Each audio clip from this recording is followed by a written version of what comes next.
Hi, I'm Julio Cesar Florez, and this is a taste of Peru.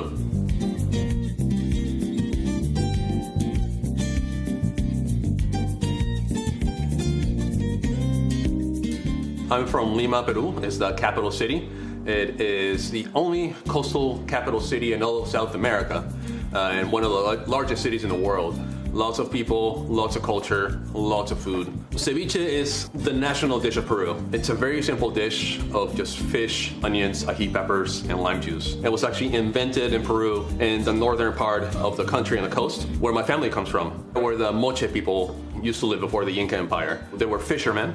There were people that lived at the sea, and they would go out and reed boats and bring the fish back to the coast and marinate it in acidic fruit before the Spanish brought the citrus. And that's where the ceviche came from. Okay, so now we're gonna deep fry this octopus to go on top of our ceviche. The garlic is gonna act as an adhesive for the flour. The Peruvian coast having one of the richest fishing grounds in the world. There's so much seafood, you just love everything you can get out of the sea. You eat ceviche every single day. Every single day, that doesn't matter where you are. But it always eaten at lunch. Growing up, my dad had a cevicheria, which is a restaurant that specializes in ceviche and coastal seafood. That's actually where I get most of my inspiration for the cuisine that I make now. My dad makes really good ceviche. So just gonna deep fry this octopus till it's nice and golden. Octopus is already cooked, so we're just looking for a crunchy exterior. I love octopus fried, grilled. Not just fried octopus, I mean, it's usually fried seafood. Whatever comes out of the sea, deep fried, just give it to me. That looks good, that's perfect. It's nice and golden, you can tell it's crispy. I wanna eat it right now. We salt it while it's hot so the salt sticks to it, just a tiny bit. Seafood tends to be a little briny, so it doesn't require that much salt. So I have my fish, really fresh, really beautiful striped bass. It has a really nice texture for ceviche. Just cut the fish in half, like so, and then start slicing down. Depending on where you're from in Peru, there's actually different cuts. In Lima, usually you see diced. My family comes from the northern part of Peru, from the town of Trujillo. We actually like to do slices. Not too thick, but also not too thin. Basically, bite-sized pieces. The first thing that I like to do when I make ceviche is start with these 3 ingredients, the way my dad likes to make it. Ají limo, this pepper right here, it's the one that grows around the area of Lima. There are other ají peppers that are a lot like it in other parts of the country, but this is the one that is usually used for ceviche. It's the spice and the fruitiness and the aroma. Grab a little bit of salt, use it as an abrasive. Crush the ají limo, it releases its oils and aromas. Perfumes the fish as it sits in there. So we have our sliced fish, our ají limo, garlic, and cilantro in this bowl. You're gonna do a quick cure. You'll use a little more salt than you think you need because the amount of lime juice is so acidic, it actually needs the salt for it to be balanced in flavor.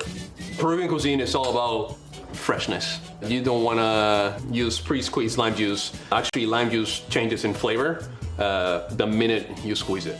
You want a good amount of lime juice in there.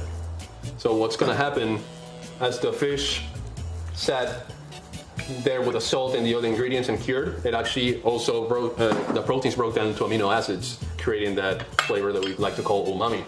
It also pulls a lot of other minerals and it mixes with lime juice. It'll be nice and white once it's done, and that's what we call it, leche de tigre, or tiger's milk. And I think that's good right there. The most important thing is fresh ingredients. It's a really, really simple dish. So when you make a simple dish, you want to make sure that you have the best ingredients possible. Really, really, the most important thing is fresh ingredients. It's a really, really simple dish. So when you make a simple dish, you want to make sure that you have the best ingredients possible because you have nothing to hide bad ingredients behind. Growing up, we didn't have any farmers markets.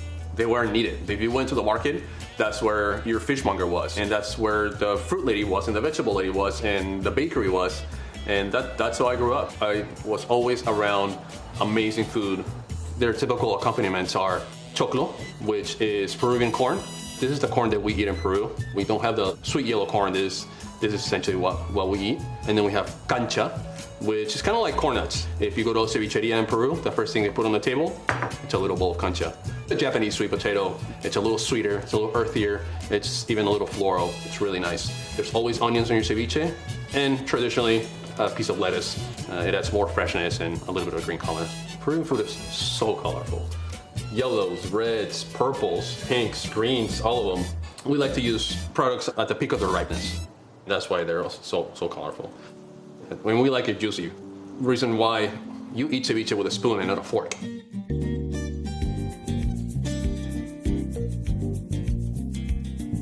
Thinly sliced red onion that's been sitting in a little bit of water just to keep them crispy. Fried octopus goes on top.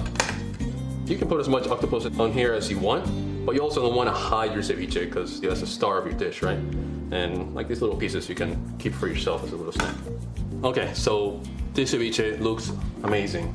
The fresh fish and tartness from the leche de tigre, the freshness from the lettuce, the sweetness from the octopus, the starchy break from CHOCLO and the CANCHA, and then your fried octopus on top. Let's try it. Yeah. And we're gonna put a little piece of octopus on there. If your ceviche doesn't look like this, somebody's not doing it right.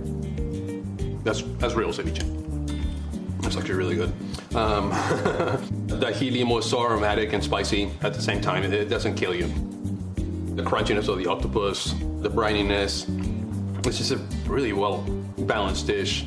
That's why it's one of the best dishes in the world.